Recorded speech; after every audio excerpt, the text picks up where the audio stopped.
जय हिंद। इस वीडियो में मैं आप सभी को बिहार दरोगा 2213 के मेंस एग्ज़ाम का एकदम सटीक कट ऑफ बताने वाला हूं। यदि आपका मार्क्स मेरे द्वारा बताया गया कट ऑफ मार्क्स के बराबर या उससे ज़्यादा आ रहा है तो फिर दोस्त यकीन मानिए आपका रिजल्ट हर हाल में आएगा और आपको फिज़िकल की तैयारी अभी से ही शुरू कर देनी चाहिए। यदि आपको फिर भी विश्वास नहीं होता है तो जो मैं कट ऑफ बताऊँगा इस वीडियो में उसका आप स्क्रीनशॉट ले लेना और जब रिजल्ट आएगा तो उसके बाद आप मिलान कर लेना। आप प्री का कट ऑफ मेरा देखे होंगे तो आपको विश्वास हो गया होगा। प्री का कट ऑफ हालांकि मैं इस वीडियो में प्रूफ के तौर पे भी दिखाऊंगा मिलाकर के कितना मेरा प्री का कट ऑफ लड़ा था, पॉइंट में मैं बताया था और इसमें भी मैं मेंस का भी कट ऑफ मैं पॉइंट में ही बताऊंगा। ठीक, तो कहने का अर्थ है कि आप प्लीज़ इस वीडियो को मतलब गहनता से और सीरियसली लीजिएगा, मजाक मत लीजिएगा। यदि आपका उतना मार्क्स या फिर उससे ज़्यादा आ रहा है तो आप ज़रूर फिजिकल की तैयारी शुरू कर दीजिएगा। ठीक, तो चलिए बिना कोई वक्त गवाए इस वीडियो को शुरू करते हैं।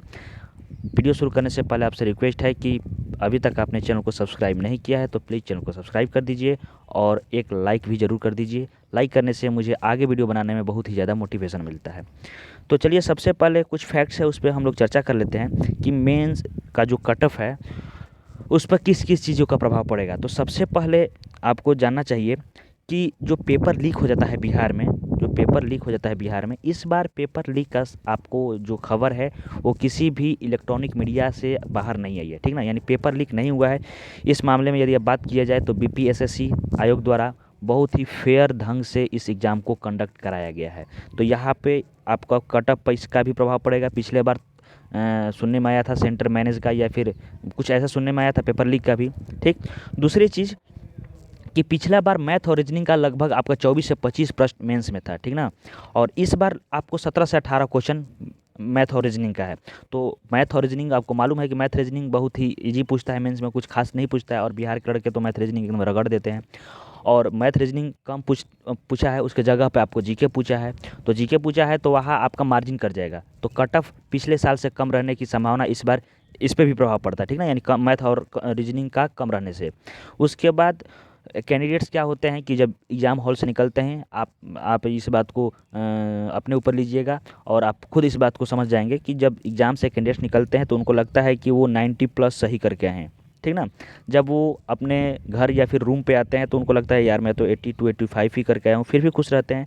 जब वो मिलाने बैठते हैं और अंततः मिला लेते हैं अच्छे यूट्यूब से और अच्छे मतलब आंसर की से, तो उनका मार्क्स 70 से 75 के बीच, अच्छे कैंडिडेट्स का मैं बात कर रहा हूँ, 70 से 75 के बीच आकर अटक जाता है। और ये जो चीज़ है ये प्रत्येक कैंडिडेट के साथ घटित होती है, एक कैंडिडेट्स की ये बात नहीं है। ठीक ना, यदि आप सोच रहे होंगे कि ये घटना मेरे साथ है, मैं ऐसा हूँ, तो ऐसा कुछ बात नहीं है, ये सभी के साथ है। ठीक ना, मेरे साथ भी ऐसा होता है।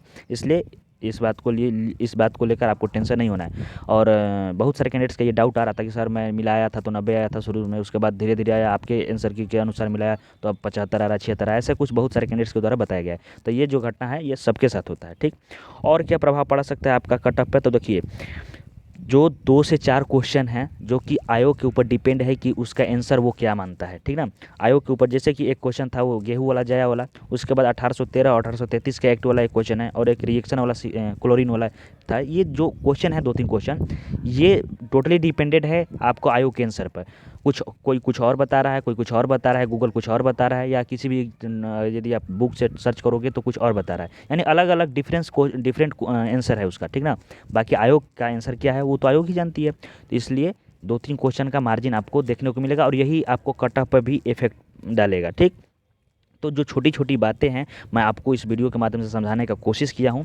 और फाइनली आपको कट ऑफ ही जानना है, बाकी ये सारी चीज़ें आपको यूट्यूब पर भी बता दिया गया होगा। मैं डेप्थ एनालिसिस किया हूं, भले ही थोड़ा देर से मैं बता रहा हूं। देखिए 24 अप्रैल को एग्ज़ाम हुआ और आज मैं कट ऑफ बता रहा हूं, तो आप समझ सकते हो कि इतना लेट क्यों। ठीक ना, इसलिए कि डेप्थ एनालिसिस हुआ है, बहुत ही ज़बरदस्त ये कट ऑफ है और बहुत ही तगड़ा है। आप स्क्रीनशॉट प्लीज़ ले लेना। उससे पहले मैं आपको जो प्री एग्ज़ाम का कट ऑफ मैंने बताया था और जो ओरिजिनल में आपका रिजल्ट के बाद कट ऑफ जारी कर दिया गया था बीपीएसएससी आयोग द्वारा, उसको मिला लेते हैं कि कितना मेरा सटीक कट ऑफ गया था, कितना लड़ा था। ठीक ना, उसके बाद हम बात करेंगे। देखिए आपके स्क्रीन पर दिखाई दे रहा होगा, ये जो है ऊपर वाला ये आपका पीडीएफ जो ओरिजिनल आया था रिजल्ट प्री का उसका है 2213 का, और ये जो मैं बताया था ये मेरे वीडियो का स्क्रीनशॉट लिया गया है।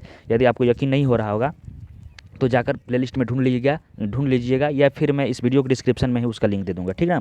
थोड़ा जल्दी जल्दी में बता देता हूँ, इसलिए कि ये प्रूफ दिखाने से मतलब कोई मेरा ऐसा इंटेंशन नहीं है, फिर भी आपको विश्वास हो जाए बस इसके लिए मैं ये दिखा रहा हूँ। तो देखिए, जैसा कि आपको मालूम होना चाहिए कि जनरल का मैंने कटअप बताया था 60.8, ठीक ना। ये मैं बताया हूँ, ये वीडियो आपको यूट्यूब पर मिल जाएगा, इस वीडियो का डिस्क्रिप्शन में मैं लिंक दे दूँगा उसका, आप देख लेना, ठीक।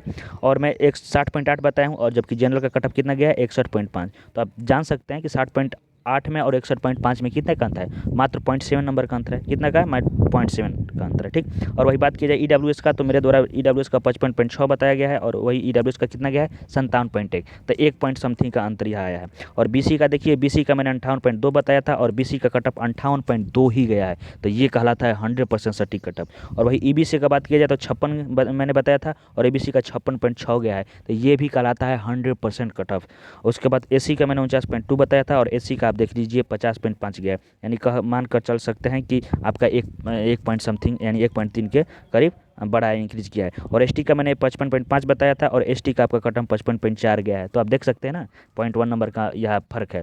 ये 100% सटीक मैंने कटअप बताया था, और इस वीडियो में मैं मेंस का भी सटीक कटअप बताने वाला हूँ, इसलिए प्लीज़ वीडियो को लाइक कर दीजिएगा, ठीक। और वही आप देखेंगे फ्रीडम फाइटर का, तो मैंने 30 बताया था, जबकि यहाँ पर 33 गया है। बाकी लड़कियों का भी है, तो लड़कियों का थोड़ा सा वो हो गया था, वेरी कर गया था, और मैंने उस वीडियो में भी बताया था कि लड़कियों का कटअप वेरी कर जाता है, इसलिए कि अब लड़कियां ज़्यादा पढ़ने लगी हैं और तेज़ होने लगी हैं। बाकी लड़कियों के पास उतना बुद्धि नहीं होता था, इधर भी तेज़ हो गई हैं पढ़कर। अब देखिए, ये जो आपको स्क्रीन पर दिखाई दे रहा है, ये मेंस का कटअप है। यहाँ मैं जो लिखा हूँ ये मेल का है और ये फीमेल का है, ठीक। और ये परसेंटेज में है, परसेंटेज मतलब परसेंटेज 100 में होता है, यानी 100 में इतना परसेंटेज। और यदि मार्क्स का बात की जाए तो आप इसका दोगुना कर सकते हैं। यदि 72.8 का यदि दोगुना करेंगे तो 72 दूना 144 और 145.6 आई होप इस बात को तो आप समझ रहे होंगे, आपने मेंस दिया है तो इस बात को भली भांति जानते होंगे। तो मैं सिर्फ यहाँ परसेंटेज के रूप में आपको बता रहा हूँ। तो देखिए, यानी क्वेश्चन के रूप में कि आपका इतना मार्क्स आ रहा है, क्वेश्चन सही है तो आपका रिजल्ट हो जाएगा। तो चलिए, सबसे पहले मैं मेल का कैटेगरी वाइज बता रहा हूँ। यदि देखिए, जनरल कैटेगरी में किसी भी हमारे भाई का यदि 72.8 मार्क्स आ रहा है तो उनका रिजल्ट हर हाल में हो जाएगा। वही ईडब्ल्यूएस कैटेगरी का जिस भी भाई का मेरा 69.2 नंबर आ रहा है, यानी 69.2 मार्क्स आ रहा है, तो उनका भी रिजल्ट हर हाल में हो जाएगा। वही बीसी कैटेगरी में जिस भी मेरे भाई का 70.6, और वही ईबीसी कैटेगरी में जिस भी दोस्त का 68.8 मार्क्स आ रहा है, तो उन दोनों का भी रिजल्ट हो जाएगा। वही एससी कैटेगरी का यदि बात की जाए, एससी कैटेगरी में जिस भाई का 62.7 मार्क्स आ रहा है, उनका भी रिजल्ट हो जाएगा। और एसटी में आपका 56.5 कटअप जाने वाला है। तो यहाँ मैं आपको मेल का कैटेगरी वाइज आपको कटअप बता दिया, आप देख सकते हो। फिर यदि फ्रीडम फाइटर का बात की जाए कि फ्रीडम फाइटर में, तो ये फ्रीडम फाइटर का मैं यहाँ लिखना भूल गया। यदि फ्रीडम फाइटर से आप बिलोंग करते हो, यदि आप 58 नंबर है 58 नंबर, तो फिर आपका रिजल्ट हो जाएगा, ठीक। इस बात को आप समझ जाइए। यदि विश्वास नहीं हो रहा तो आप स्क्रीनशॉट ले सकते हो, मैं आपको बार बार ये बात बोल रहा हूँ। अब देखिए, और यदि फीमेल का कैटेगरी का बात की जाए, देखिए फीमेल में मैं इसको यहाँ ले जा रहा हूँ, एक सेकंड रुकिए। ऐसा सूरा चलना इधर,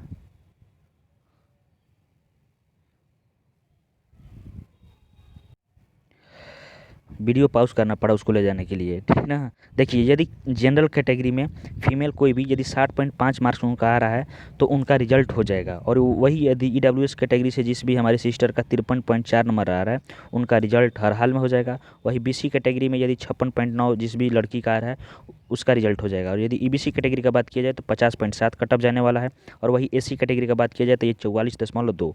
और वही एसटी कैटेगरी का बात किया जाए तो वो 52.2। और वही बीसी वुमेन जो कि आपका 3% एक्स्ट्रा रिजर्व कैटेगरी है, उनमें यदि 55.4 मार्क्स जिस भी लड़की का आ रहा है, उनका मेंस का रिजल्ट हो जाएगा। और वही फ्रीडम फाइटर यदि वुमेन का बात किया जाए तो 58.6, ठीक ना। ये आपको मैंने बता दिया कैटेगरी वाइज मेल और फीमेल का कटअप। ये मैं मानकर चल रहा हूँ कि ये 100% सटीक होने वाला है, फिर भी 1-2% टॉलरेंस लेकर चल सकते हैं। मानकर चलिए कि यदि 60.5 है, यदि 60 नंबर आ गया इसका वो कटअप, तो कोई दिक्कत नहीं। यदि जनरल का मैं 72.8 बताया हूँ और यदि 72.4 आ गया, तो ये सटीक 100% ही होता है, ठीक ना। यानी पॉइंट में 0.2 0.4 या फिर एक नंबर भी इधर उधर हो जाता है, तो कोई वो दिक्कत नहीं होता है। बाकी यदि इतना मार्क्स आपका है तो मेरे दोस्त आपसे रिक्वेस्ट है, आप यदि मुझे बड़ा भाई या फिर छोटा भाई मानते हो तो रिक्वेस्ट ही समझो, आप प्लीज़ फिजिकल की तैयारी जरूर शुरू कर देना। इसलिए कि मेन फिजिकल है, मेन फिजिकल इसलिए है कि बहुत सारे कैंडिडेट्स फिजिकल में छट जाते हैं। आप मेहनत करके प्री दिए हो, उसके बाद मेंस निकालोगे, उसके बाद यदि आप फिजिकल में डिस्क्वालीफाई हो जाते हो तो कैसा लगेगा बताओ, आपका मेहनत बर्बाद हो जाएगा। इसलिए यदि इतना मार्क्स है तो फिर आप फिजिकल की तैयारी जरूर शुरू कर दीजिए। यदि आप घर पे है, आपका फिजिकल थोड़ा अच्छा है तो घर पे ही शुरू कीजिए। यदि अच्छा नहीं है फिजिकल तो फिर आप कोई एकेडमी ज्वाइन कर लीजिए, ठीक ना। आप बातों को समझ रहे होंगे। और एक चीज़ और कि इस बार जो होम सेंटर नहीं दिया था इसका भी बहुत ही ज़्यादा आपको प्रभाव पड़ेगा। पिछले बार क्या हुआ था कि जैसे कि मेरा ही होम सेंटर दे दिया था, सासाराम दे दिया था, तो बहुत सारे कैंडिडेट्स थे जो कि आपस में बातचीत कर बहुत सारे प्रश्नों को हल कर लिए थे। मैं ही 2-3 क्वेश्चन एक लड़के से पूछा था जिसका कि वो 3 में से 2 का सही जवाब दिया था, एक गलत दिया था, तो मुझे नहीं मालूम था तो मैं तीनों मारा था।